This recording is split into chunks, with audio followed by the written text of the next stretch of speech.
The Fishbowl Parade in Portsmouth has been a tradition for more than half a century.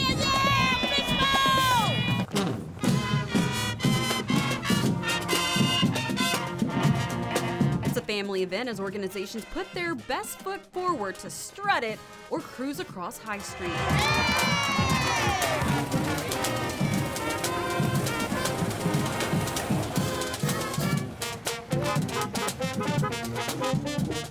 This year, all eyes were on a wave of white leotards hitting every move with precision and sass.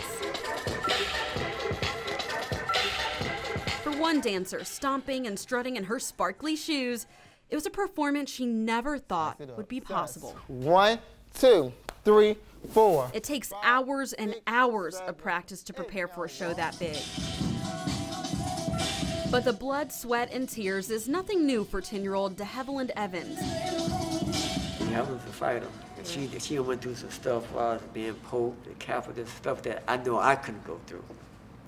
But she was determined. These spins and high kicks all came to a screeching halt for DeHevelyn 4 years ago. Her dad, Gary Evans, says it all started with a cold, followed by a collapse. We was awakened by her a bump or thump on the floor.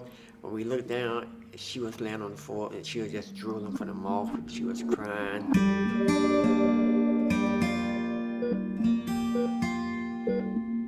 In a matter of minutes, DeHevelyn went from dancing to not being able to talk, walk, or eat. She was rushed to CHKD, her family sad and scrambling for answers. We went to go see her and I seen my sister laying in that bed. I was like, that's not my sister. It hurt me and it made me cry because like that's my baby sister and I didn't want to see her go through that and I wanted to take her place. I said, is my baby gonna die?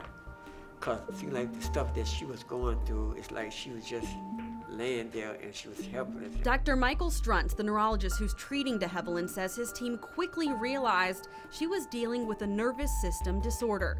She was diagnosed with acute disseminated encephalomyelitis, or ADEM. It's going to affect your balance, your coordination, your motor skills, your speaking, your eating. And it can affect your vision. It's a brief but intense attack of inflammation in the brain and spinal cord, and occasionally the optic nerves. This rare disorder, when it happens, doesn't happen over many, many months. It happens over hours or days. Struntz says they treated her with steroids, and she got better briefly, but then went home and got worse. She couldn't see at all. Yeah, she totally went blind.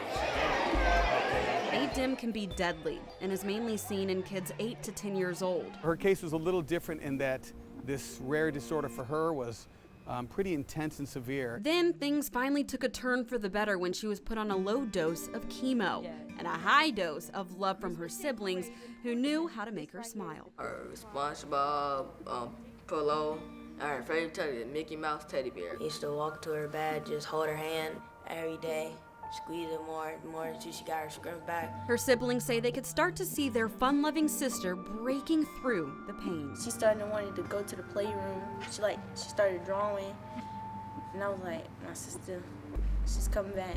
And then when she started talking, I was like, yes, DeHevelyn is back. Back with her best friends. I love them, and they never leave me alone. And they always by my side. And we always stick together. After months of different immunotherapies and chemotherapies, Struntz says she defeated the rare disorder. She was essentially sort of done with the disease, but she was left sort of injured and then had to spend the next couple years really rehabilitating. First came her speech, then her first steps, and now she's back in the dance studio, picking up right where she left off. Now that she missed it, she left out, and now it's like, I gotta get this. I want this for real now. So she's more determined now.